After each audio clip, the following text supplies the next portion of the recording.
The tax office and other authorities are sending danger signs out about property and super.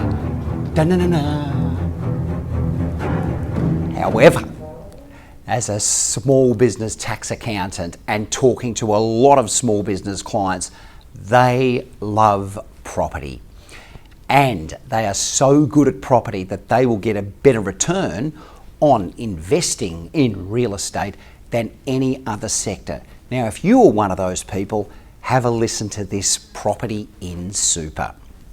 Because if you're going to do better in property than diversifying into those other fields of shares and cash and a variety of, well then that's no problem with going with the majority of your superannuation in property. And the way to do it, of course, is with a self-managed super fund, and we've got heaps of growing small business clients who use these strategies.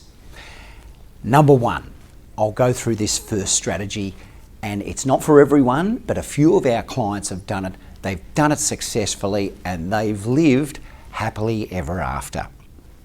And this is what they do. So, first scenario here we're talking about is the client who loves their beach location. So they've travelled down there, they've taken the family's grown up in a particular beach location, and it's their favoured spot. They've met the locals, got involved in the community a bit, and they're going there, 3-4 times a year for many years. What they do, if they want to go and live there one day, is they can buy a property within their self-managed superannuation fund down at their favourite beach location if they're good at property, and they can eventually live in it in their ideal place. So being smart property people, they'll get a decent block, because remember, good property people, land appreciates, buildings depreciate. So they'll get a decent land block. This is decent, 800 square metres.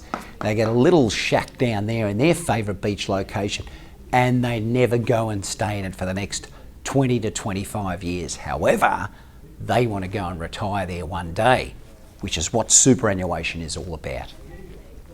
Buy the property and they need to tenant that out to a third party. So go off to the local real estate agent down the beach and tenant it out.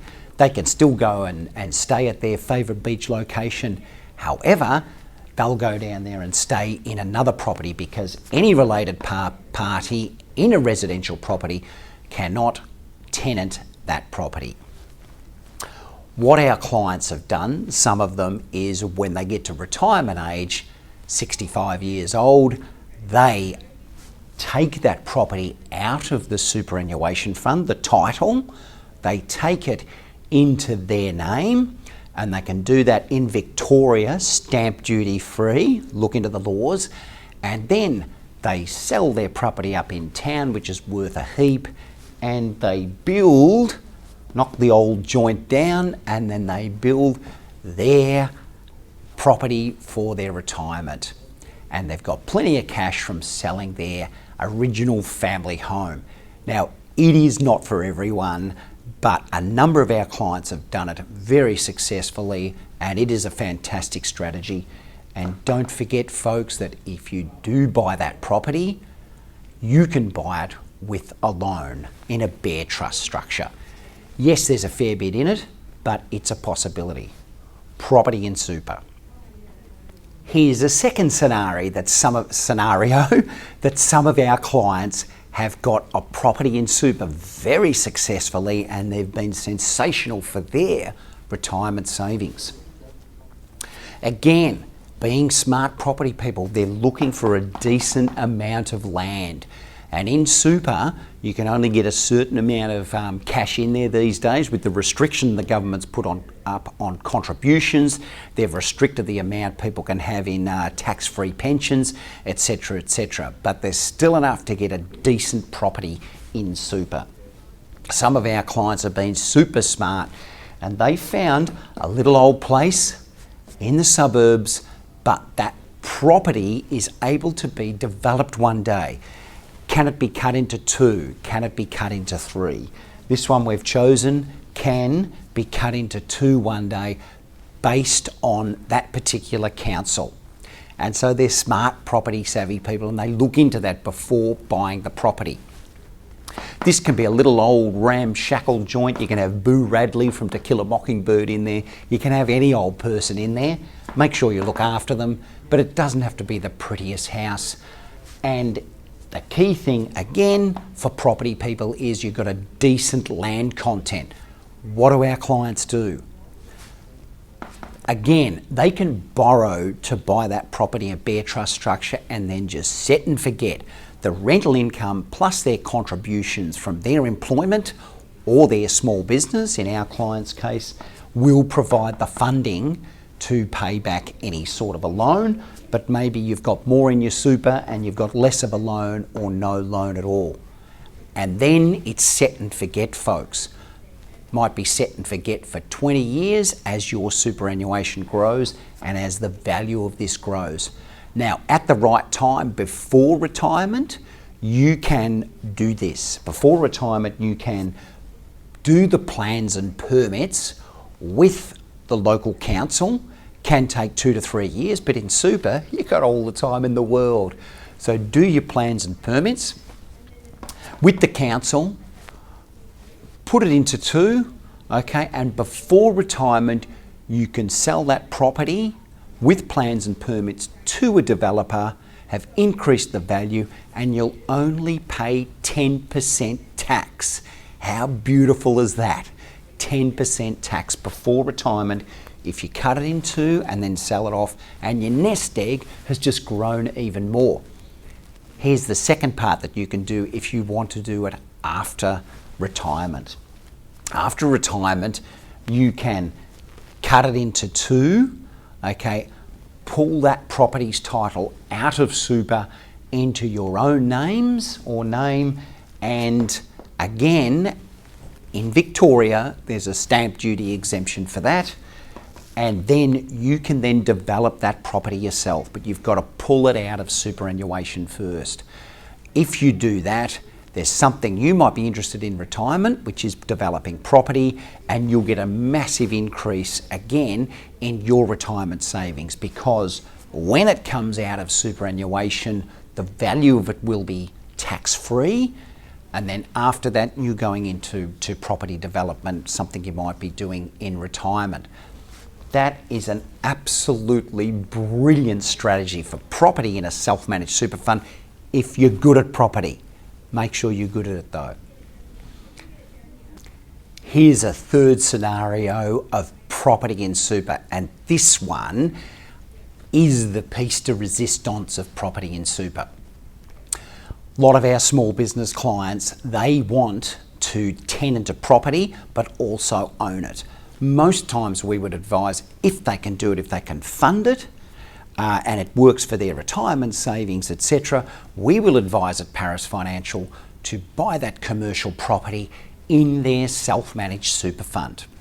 What that means is they can run their business out of that commercial premises and have the title of the property in their self-managed super fund. Now, you can't do that with residential property. You can only do it with commercial property. That is, tenant the property if it's in your self-managed super fund.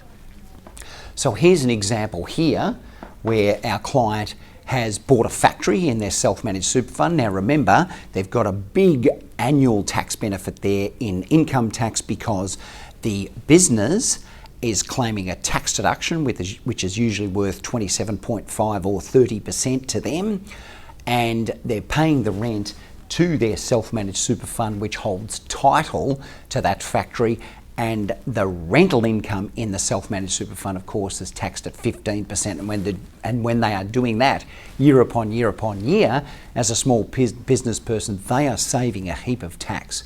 However, there are a lot of long-term benefits as well if that commercial property is bought in super.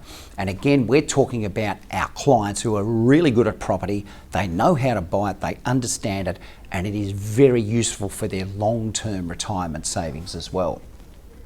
So they're running their business in a factory in their self-managed super fund. What can happen one day, and we've had this with a couple of our clients, is this commercial property can be eventually zoned residential, and then sky's the limit. So a couple of our clients have got to the point where their property, they can put plans and permits in place for the cutting up of this property into maybe 4 or even more, and then they sell it off to a developer, and before retirement that's taxed at 10%, and then if they are retired there is often no tax at all. Now check with your tax advisor about pensions, which have really changed and they're now cutting into some of those taxes, but it's still a wonderful scenario, and it's been the piece de resistance by a couple of our clients to maximise their retirement savings by having their business run out of their commercial property and eventually cut that commercial property into a number of titles, and then to either sell it off or potentially develop it themselves.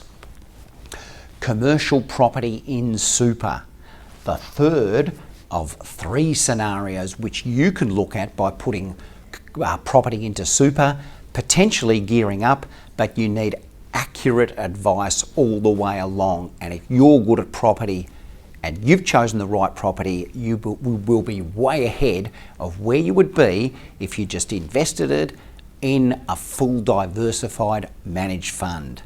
But you've got to be good at property and you need the right advice. Property in self-managed super funds, it's alive and well. It needs good advice, but it could be just what you need. So get some advice. Ciao.